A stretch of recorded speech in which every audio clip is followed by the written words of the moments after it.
Hi, this is me 10 years later, and I have to say feeling 10 years younger from having done the Wuji form every day for the last 10 years. And I've learned a lot, gotten deeper into it, and I want to add a few things to this video that enhance and will deepen the experience. The first thing is a starting stance. Before you begin the form, I suggest that you stand for a couple of minutes in what's called the Wuji posture. And this posture, essentially you're standing straight with your weight not forward, not back, but centered exactly in the middle of your foot. Drop your hips, your tailbone just slightly, and then open your armpits. So you could like fit a robin's egg under each armpit, and that lets the chi flow through the shoulder, in through the meridians, into the hands and fingers. And then just begin relaxing your mind, letting go progressively. Any physical tensions, any thoughts, any feelings, just notice them, smile to them, and let them go. And gradually let yourself become aware of an infinite inner space within yourself and an infinite outer space all around you, in which you have no intention, not initiating anything, not visualizing. You're just relaxing into, we can say, pure space and smiling, just letting the life force meditate upon you rather than you trying to do anything with your body or your mind. It's essentially a state of total surrender. So you just relax into that state. You can stand in it as long as you feel comfortable. This will prepare you for beginning the form. You'll start from a state of deep stillness when you begin the form, and out of that stillness comes the first movement. And that movement will be just moving your hands to face your dantian, to center yourself back in your own personal center of gravity and your personal identity located here in time and space. So I suggest we modify that opening movement by dropping the hips as your hands raise up. So instead of just raising the arms up and the hips remaining stable, which is shown in the first version, let the hips sink down like a counterweight to the hips coming up. And then as the hips come up, the hands circle down.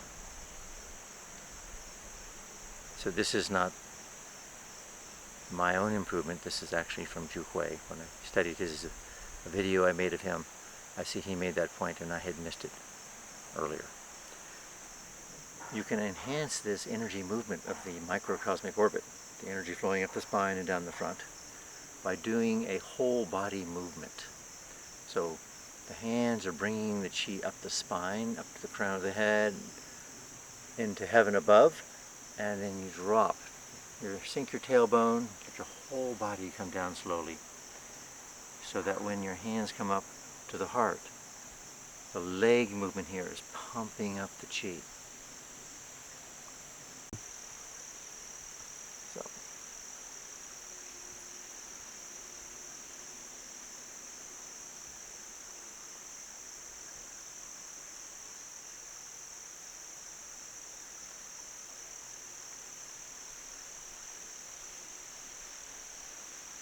Now, this movement to the right, the left, and to the right again can be made more precise to give a sense that you're holding on to the chi ball. In the original shooting, I just let it be kind of a free-flowing movement, but if you actually imagine you're holding a ball of energy, it helps focus your consciousness. So to add increased focus to this movement, it's valuable to imagine you're holding this chi ball, and as you rotate it, really keep your hands on it. So as the hands turn, you'll see the hands, thumbs rotating.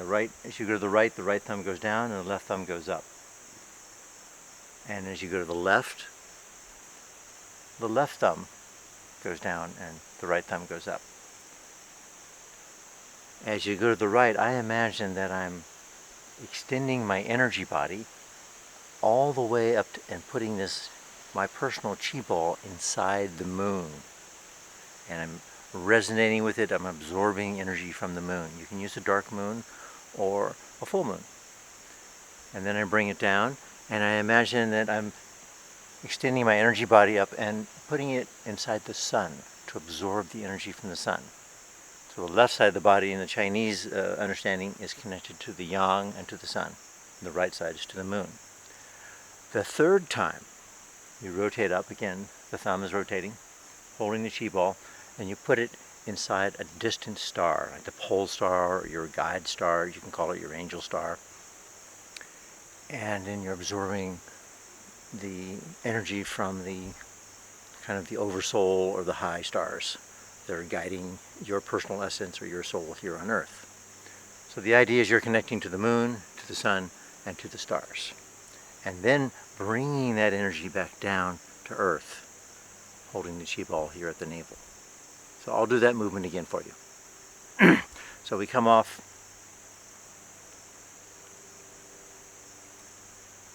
do the orbit,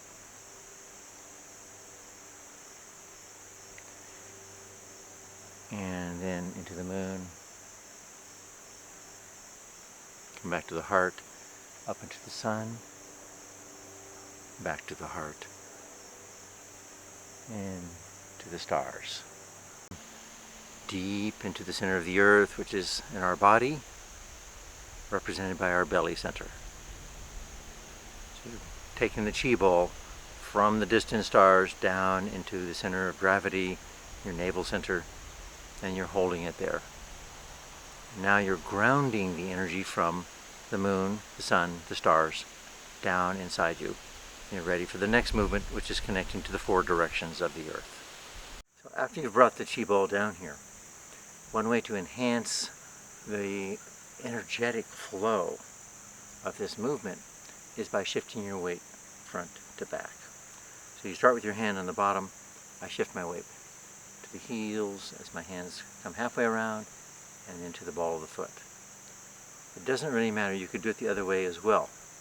You could shift to the ball of the foot and then to the heels. But this helps activate the flow of movement in the orbit, which is symbolized by this movement here. The energy is flowing back in towards your core and mixing the fire and water of the front and back channels of the body. So if you rock the body front to back at the same time, it enhances that energetic flow. This is sometimes a challenge for people because they're so used to shifting left to right. But if you can do it, do it. Another major refinement to this form involves, once you shift from the first direction to the second direction. In the original video, I count 1, 2, 3, and now I'm suggesting that you ignore that and count 1 with the left hand, 2, 3, 4. So the main difference here is the first hand makes a conscious scoop, which stays connected to the other hand. It's like you have a big ball that you're rotating, and as you're rotating this ball twice, you're gathering the energy of the left and right sides of the body back inside. You're harmonizing left and right, male and female, father and mother here. But you have to imagine you have like a big chi ball the hands are connected to. So this is actually an error in the original video, which I'm now correcting. Shift your weight, you're opening the door. As the weight in the foot comes down, you scoop left. The foot steps to the right, scoop right. Scoop left, scoop right, and then rotate out to the next movement. Question is, what do you do afterwards to maximize the effect of that ceremony? In my opinion, the movement part of the ceremony, the 4 cycles of earth and 4 cycles of heaven, should only be considered the first half of this form. The second half is going back into Wuji, into stillness, and letting the Qi flow in from all the directions that you've invoked or called in. And they will continue working inside of your body, inside of your psyche, at all levels, healing emotional, mental, sexual, spiritual patterns that are not balanced or harmonious. So how do you best do that? Allow some space for that. Well, you have basically three options: standing, sitting, or lying. So the standing option, you just go back to the Wuji posture that we did at the beginning of the form. Open the armpits, close your eyes, let go. And just let the Qi flow in, and you just stand there.